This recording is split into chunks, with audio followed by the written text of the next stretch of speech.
A reading from the letter of St. Paul to the Romans. Brothers and sisters, sin must not reign over your mortal bodies, so that you obey their desires.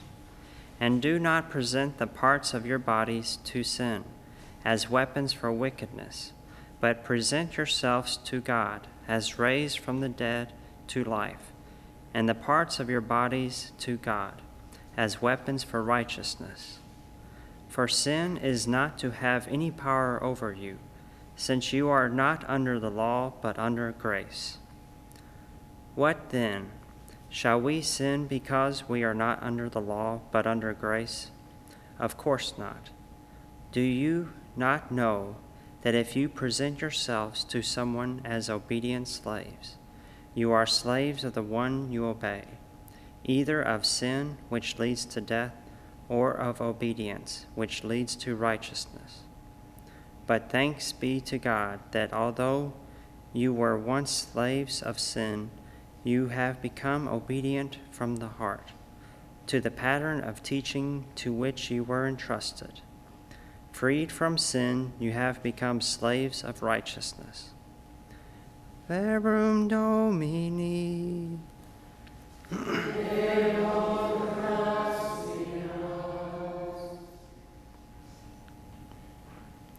Our help is in the name of the Lord. Our help is in the name of the Lord. Had not the Lord been with us, let Israel say, had not the Lord been with us, when men rose up against us, when would they have swallowed us alive, when their fury was inflamed against us? Our help is in the name of the Lord. Then would the waters have overwhelmed us, the torrent would have swept over us then would have swept the raging waters. Blessed be the Lord, who did not leave us a prey to their teeth. Our help is in the name of the Lord. We were rescued like a bird from the fowler's snare. Broken was the snare, and we were freed. Our help is in the name of the Lord, who made heaven and earth. Our help is in the name of the Lord.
Dominus vobiscum. Et cum spiritu tuo. Lectio Sancti Evangelii secundum Lucam. Gloria tibi, Domine. Jesus said to his disciples, "Be sure of this, if the master of the house had known the hour when the thief was coming, he would not let his house be broken into.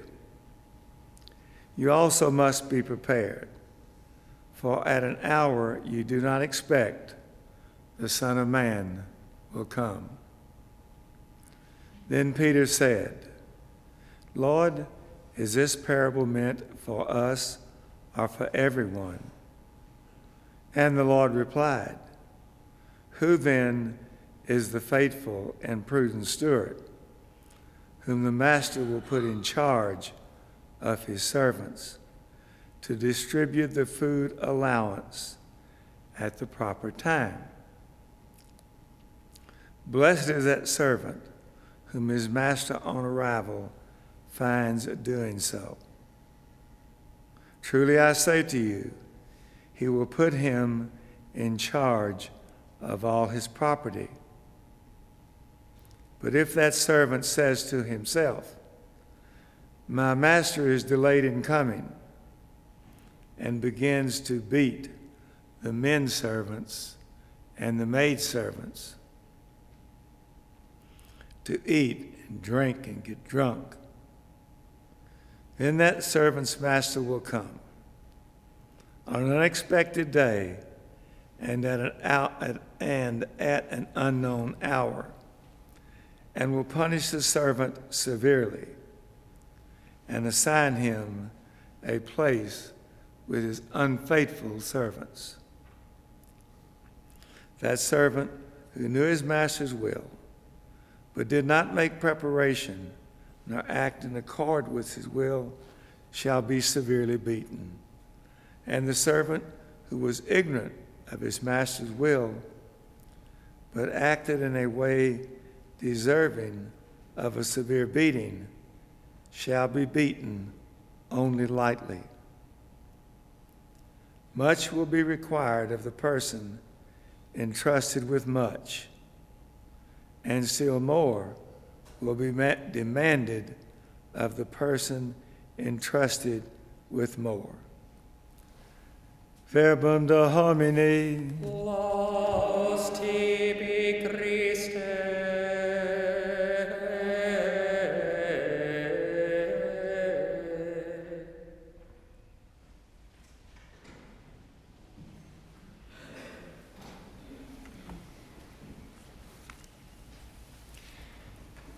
This morning I especially want to welcome Father Antoine Bergeret from France in Père-le-Monial, where the apparitions of the Sacred Heart to St. Margaret Mary Alacoque occurred. He's a member of the Emmanuel community. And as you may know, Sunday was the feast day of St. Margaret Mary Alacoque. And during these 3 weeks, he's traveling throughout the United States with the relics of St. Margaret Mary, and he'll be traveling to other parts of the world as well, bringing the message of the Sacred Heart, a devotion throughout our country and throughout the world. And tonight, if you want to learn more about this, you can watch EWTN Live, as he'll be on the program with Father Mitch, speaking about his pilgrimage with the relics of St. Margaret Mary. And it is especially the Jesuits who are promoters of devotion to the Sacred Heart.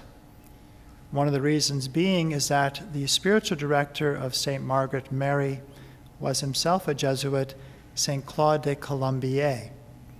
And today we are celebrating the feast of Jesuit martyrs.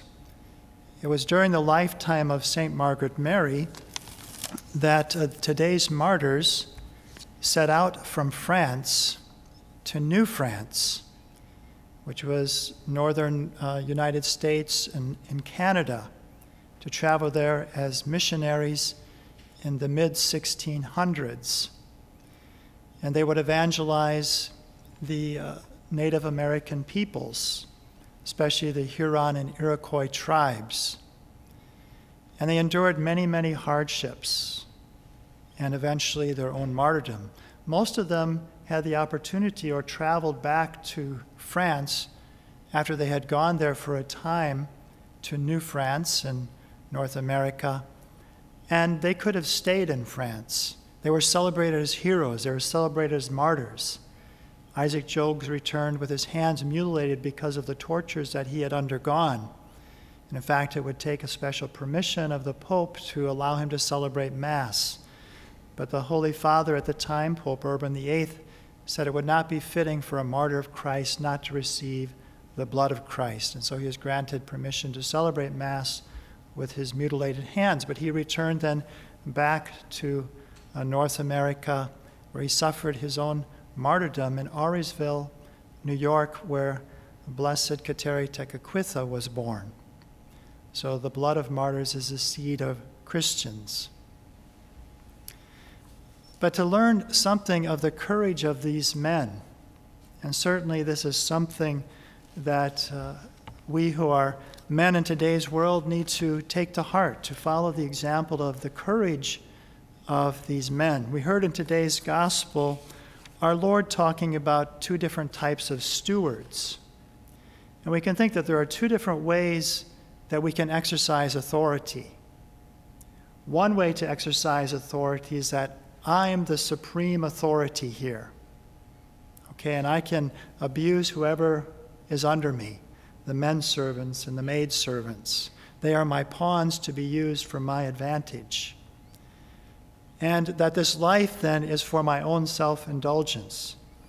He eats and drinks and gets drunk. So that's the unfaithful steward that the Lord described in today's parable. But then the other steward, he says, is the one who distributes the food allowance at the proper time. He is the one who is concerned with those under his care, that he's going to provide them with the nourishment they need at the proper time. He's going to have a concern for them. He's going to lay down his life for them. And he sees that he is a steward. He's not the supreme authority. He's under authority himself, the authority of the master, the authority of the Lord. And so anyone in any position of authority, whether it be government or a father of a family or a religious leader, that we must ask ourselves, are we stewards? Are we under the master? And that we see that we are here to be his stewards, to distribute his food, his nourishment, his truth, his goodness to those under our care at the proper time so that they can be helped and assisted. Certainly this was at the heart of the North American martyrs, who came not for their own advantage. This was something where they endured a lot of hardships, and always, as they would relate in the Jesuit relations, they kept a close record of their different experiences in their missionary activities, that always a threat of death hung over them if some discontent would just hit them over the head.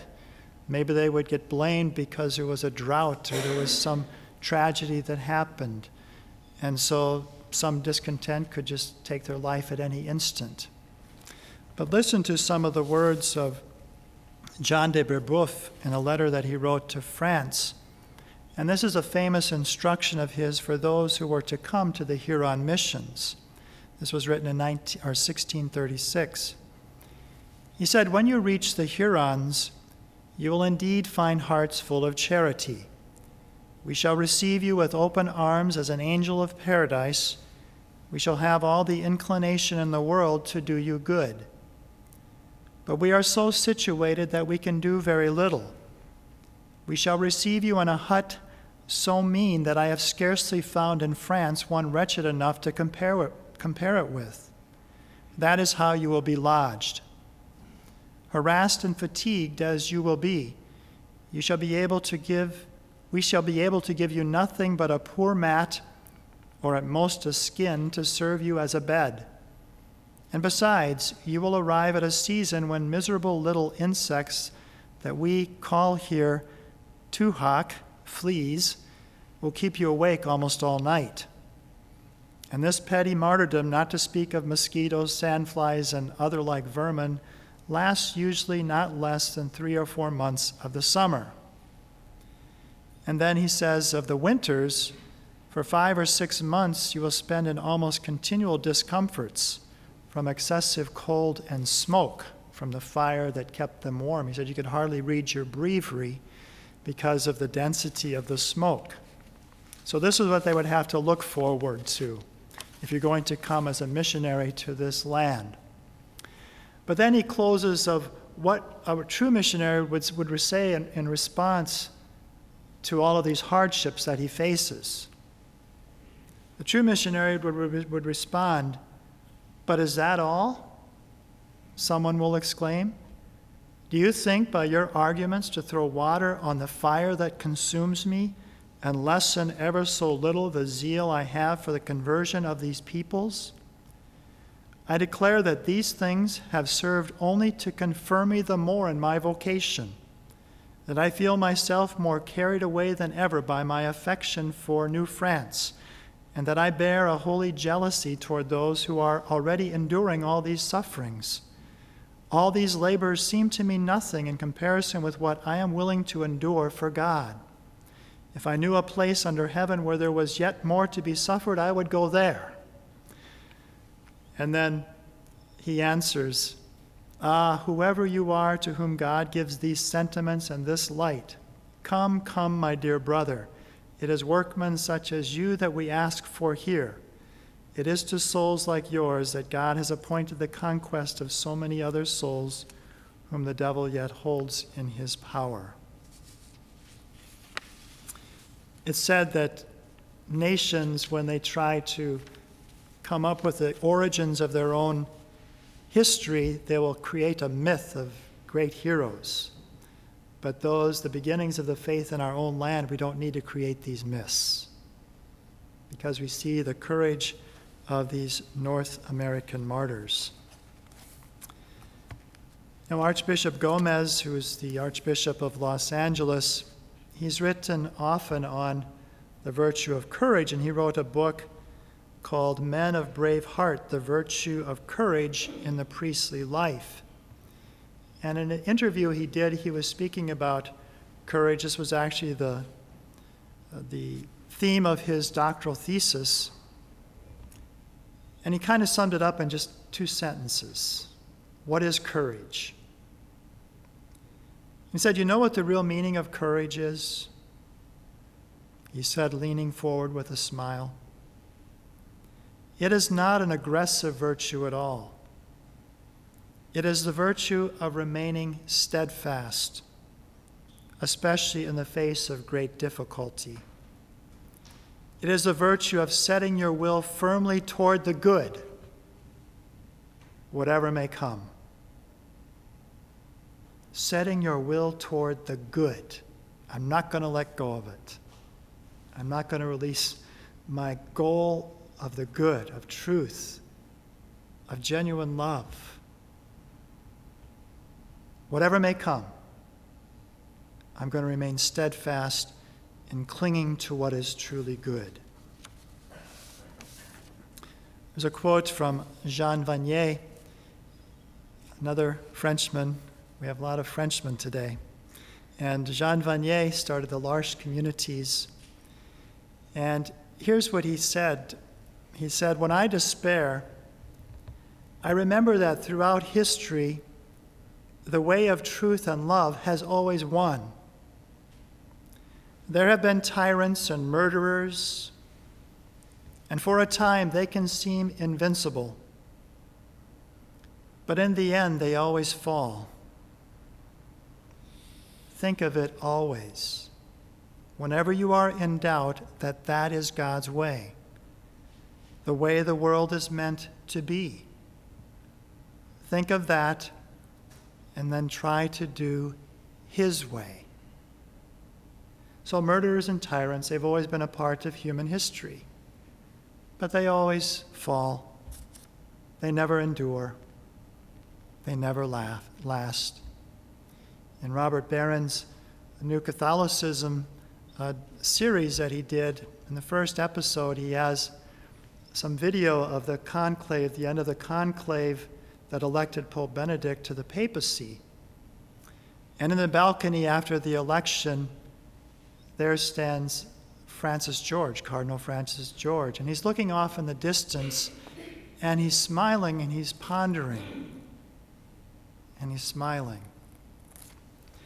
And later when he was asked, what were you thinking about, Your Eminence, as you were looking out from the balcony of St. Peter's Basilica? And he said, I was looking out at the Roman Forum ruins.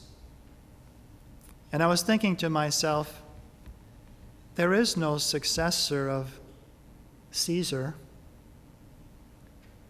but I'm standing next to the successor of St. Peter, the Vicar of Christ.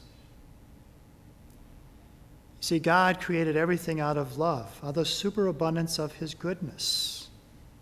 And that's what endures, the way of God. Murderers and tyrants rise up, and for a time they can seem invincible, but they always end up falling. because it's the way of God. It's the way of righteousness, the way of truth and goodness and love that endures. And so St. Paul says, you and I have a choice how we're going to use our bodies in this world. We can use them as weapons of evil, or we can use them as weapons of righteousness. And when we're living a godly life, when we're striving to live a virtuous life, to practice virtue, to bring some good into this world, we're weapons for righteousness, for that cause that is going to win ultimately, that cause that lasts forever. Since God has created everything out of goodness and out of love, he's found it all good. That's what's going to endure. Everything else comes and goes. And so, my brothers and sisters, let us have courage, let us have heart to never let go of what is truly good and right and true, to cling to it with all of our might. That's courage, remaining steadfast in that. Not whatever may come, whatever hardships we may have in the future, we're never going to let go of that. We're going to remain weapons for righteousness, weapons for beauty, for truth, for goodness, and for love.